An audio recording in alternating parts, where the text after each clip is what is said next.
Ya saya malah sudah ini ada yang ada tak cerita nih yang lebih asik ini. Ada beberapa orang yang sudah berkomunikasi kepada saya.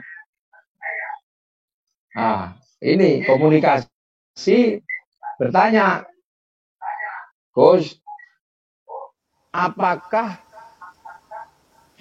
situasi ini di mana kita sedang menghadapi corona ini adalah situasi di mana kita sebenarnya sedang sakit. Nah, sedang sakit. Sakit artinya bahwa ada kesakitan dan kemadorotan yang terjadi karena situasi ini.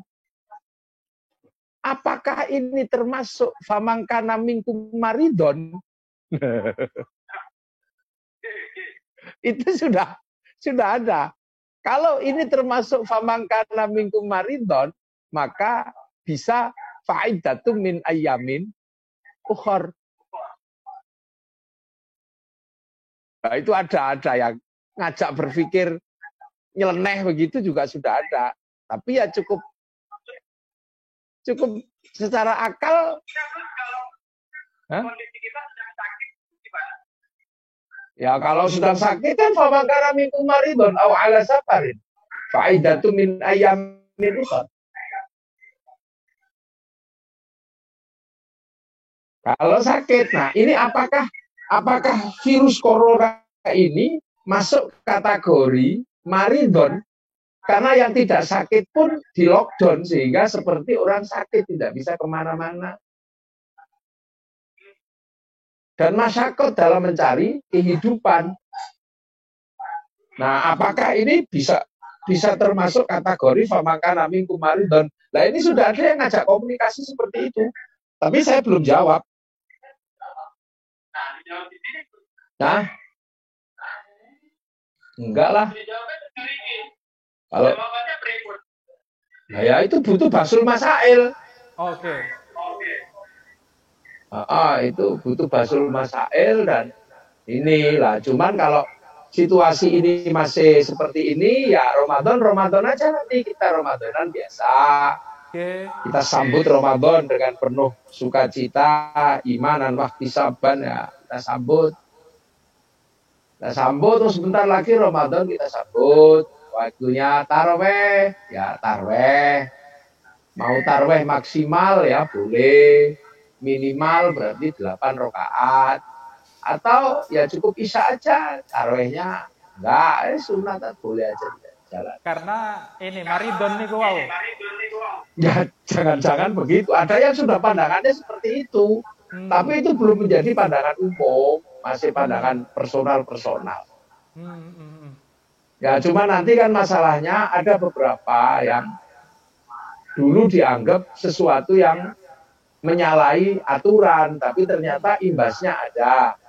Ada yang tablek, akbar, tapi kemudian hasilnya sebagian besar kena penyakit. Ada yang dari sholat jamaah di daerah Banyumas terus sakit. Nah, apakah kemudian hal-hal seperti ini melanggar aturan ketika itu dilarang lah. Ini kan orang sudah mulai Jakarta kayaknya besok Jumat sudah mulai pada bikin Jumatan udah. Jangan sampai malah tambah banyak yang sakit nanti. Nah makanya kan saya selalu dulu bilang begini, saya gak takut sama corona, dia bilang begitu. Takutlah kepada Allah. Ya gak apa-apa. Kalau kamu gak takut pada corona, takutlah kepada Allah. Tapi kan orang gak konsisten. Takut lapar. Kan gitu. Kalau lapar mestinya kalau orang gak takut corona, takutnya kepada Allah. Berarti ketika dia lapar, jangan kemudian cari makan. Tapi langsung minta kenyang kepada Allah. Nah iya lo kan gitu. Kalau pengen istri ya nggak usah pacaran, langsung minta istri kepada Allah. Itu kan kehidupan yang nggak konsisten. Dalam hal yang lain butuh wasilah, tapi untuk urusan corona mengatakan lebih takut kepada Allah. Ya Allah bikin corona, nggak apa-apa kamu nggak takut corona, takutlah pada Allah. Seperti juga kamu nggak apa-apa, nggak boleh takut sama singa. Wong singa itu bikinan Allah. Tapi tidur aja sama singa sini itu kamu dimut nanti sama Allah. Sama singa itu. Tapi kok makin banyak Gus ya orang yang berpikir begitu. Artinya tidak mempertimbangkan wasilahnya itu kan. Ya dari dulu banyak memang. Ya orang-orang kayak begitu kan memang dari dulu selalu ada. Kalau orang-orang kayak gitu nggak ada kan nggak rame di dunia.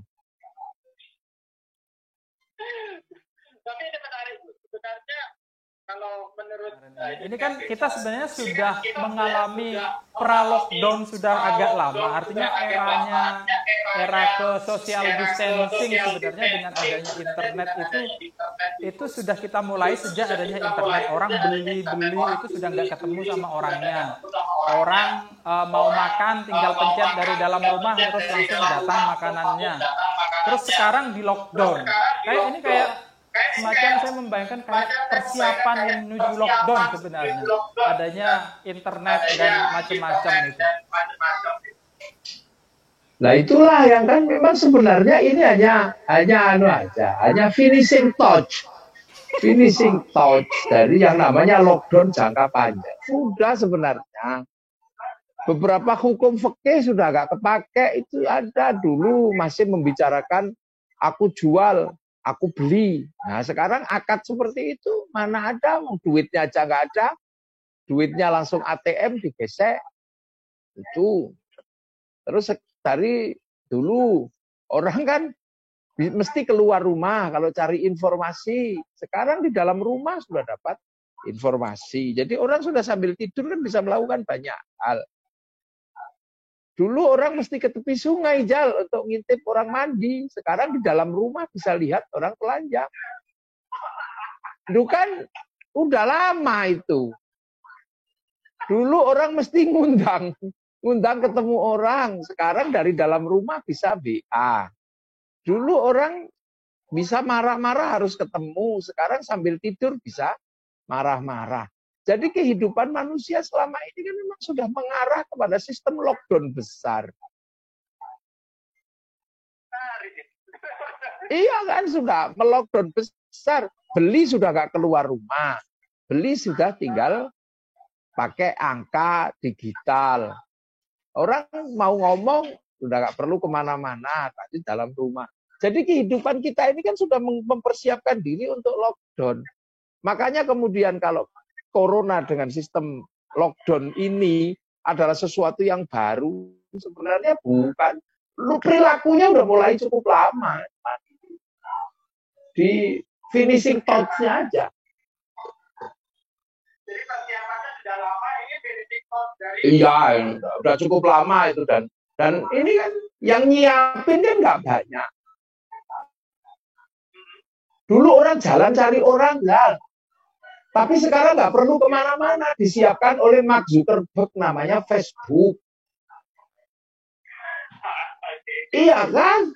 Orang harus cari informasi kemana-mana tentang jalan, tentang ini turun mobil, nanya orang. Sekarang orang nggak perlu kemana-mana, cukup nanya kepada Google. Jadi orang dan itu dipersiapkan oleh 2 orang aja yang bikin Google. Loh, jadi dunia ini kan semakin dipersiapkan oleh beberapa orang aja. Dulu orang bisa beli harus pakai uang. Oleh dunia perbankan orang tidak lagi pakai uang. Cukup dengan M-Banking. Hanya persoalannya masuk ke dalam bank itu yang pakai uang. Maka uang harus dicari. Lah itu aja yang cari uang di luar. Jadi sebenarnya sudah. Cuman yang nyiapin sistem ini kan nggak banyak orang. Gitu loh, gak banyak orang. Jadi saya kok lihat ini pergeseran peradaban yang akan berubah. Jadi manusia sudah dari bayangannya sudah disiapkan, cukup di dalam kamar. Kan gitu, merayu orang sudah cukup di dalam kamar. Berjudi di dalam kamar. Ini kan lockdown cukup lama. Artinya kalau dilihat dari situ, ada beberapa orang yang sebenarnya sudah siap dengan keadaan ini jauh-jauh hari sebelumnya. Udah siap. Makanya kayak Pak Nadiem Makarim itu udah paling siap dia dengan situasi lockdown ini. Gojeknya semakin laris, GoFood-nya semakin laris. Wah, ini masyarakat kita yang banyak nggak siap nih, Gus. Ya kalau masyarakatnya lama-lama juga siap lah. Lama-lama siap. Dulu permainan anak-anak yang dijual di pinggir jalan mulai nggak laku, ganti game. Lama-lama juga siap. Dulu orang berpindah dari manual, ketik manual ke komputer, harus kursus komputer. Sampai ada universitas komputer. Sekarang untuk komputer anak-anak nggak perlu sekolah, nggak perlu kursus. Tinggal beli langsung bisa. Cuman yang mempersiapkan ini biasanya nggak banyak orang gitu loh. Jadi para pemenang peralihan peradaban itu tidak terlalu banyak orang yang bisa terlibat. Hanya orang-orang yang berpikir lebih maju dan lebih awal. Itu aja yang siap. Yang lain kan hanya pemakai aja. Itu loh. Jadi ini dunia sedang bergerak ke sesuatu yang lebih maju. Bahwa kemudian dalam situasi pergerakan ini ada yang tertabrak dan kemudian menjadi sampah peradaban, ya itulah yang akan jadi hak resikonya. Wah, berat ini. Lah iya, manusia paling awet lah kalau urusan seperti itu. Ketika asteroid nabrak, yang mati dinosaurus. Tapi semut nggak mati. Makanya semut masih ada sampai sekarang. Ketika dunia diselimuti oleh kabut tebal, dinosaurus mati, mamut mati, kura-kura selamat sampai sekarang. Loh, iya kan? Loh, makhluk-makhluk itu kan dibikin bersama oleh Allah pada zaman yang itu, pada zaman dulu. Nah, ada yang nggak selamat, ada yang selamat. Yang gagah-gagah kayak dinosaurus malah nggak selamat. Yang lemes-lemes malah selamat, kayak semut, kayak lebah malah selamat. Kalau saya rangkum, Gus, tadi penjelasan yang cara memandang tentang wabah corona ini tidak bisa dilepaskan dari time frame yang cukup lama. Artinya setiap selalu dunia ini ada perubahan. Siaplah yang sebenarnya bisa sukses di tengah-tengah perubahan itu. Ngoten nggih? Iya. Ya itulah. Makanya ke depan ini ya nggak banyak juga ya siap dengan seperti ini. Hanya orang-orang tertentu yang bisa menghadapi situasi seperti ini. Yang lain kan pemakai aja. Iyalah. Waktu peralihan dari emas ke rempah-rempah, itu yang gulung tikar berapa? Terus kemudian dari rempah-rempah ke minyak, yang gulung tikar berapa? Negara-negara adidaya banyak yang runtuh waktu itu, ya kan? Peralihan dari emas ke rempah-rempah. Wah, itu ngeruntuhin bangsa-bangsa kayak bangsa Mongol, kayak bangsa Arab. Runtuh. Dunia baru dikuasai oleh orang Eropa.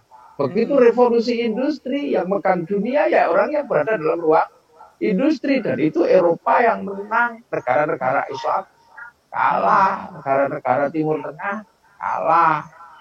Nah, yang tidak kalah dan tidak menang ya Indonesia. Kalah, menang. Kita normal, stabil. Cuman kalau ada yang mau jual, kita beli. Nggak perlu punya pabrik handphone, ada yang jual handphone, kita beli. Nggak punya pabrik mobil, ada yang jual mobil, kita beli. Itu gitu aja. Tidak ikut dalam permainan utama. Enggak ikut dalam permainan utama. Sekarang pesawat. Orang dulu kan pikirnya terbang. Kemudian ada yang bisa bikinkan pesawat. Ya dunia cuma dikuasai dua kelompok besar. Kelompok Boeing sama kelompok Airbus. Ya cuma itu aja. Kan gitu. Jadi dunia itu selalu begitu. Pemainnya nggak banyak. Yang banyak adalah supporter-supporternya. Iya, iya, betul. Nah kita lihat aja deh nanti ini nggak kiamat nggak? Mantap. Kiamatnya masih lama. Kita akan tahu kok ini pasca situasi seperti ini pasti akan ada model baru. Model baru kehidupan di mana orang bisa hidup tanpa harus kemana-mana. Bisa itu nanti ada itu. Nggak tahu ini siapa yang mikirin dan bikin mekanismenya ada. Jadi orang keluar rumah itu murni jalan-jalan. Itu ada nanti. Kalau untuk kebutuhan Murni dasarnya di jalan-jalan dalam aja rumah orang aja. keluar. Iya, hidupnya di dalam rumah, keluar rumah itu refreshing aja. Fase itu pasti ada. Menarik. Fase itu ada. Oke. Jadi kita sebenarnya corona ini sedang membawa perubahan-perubahan itu aja, Gus ya. Masa perubahan sekarang ini. Iya, Mas, ini perubahan aja sebentar lagi, apakah tahun depan pasti berubah ini model dunia. Hal-hal yang konvensional ini pasti akan bergeser. Nah, kita berada dalam dunia di mana kita menjadi pemainnya atau kita menjadi supporternya, cuman itu aja.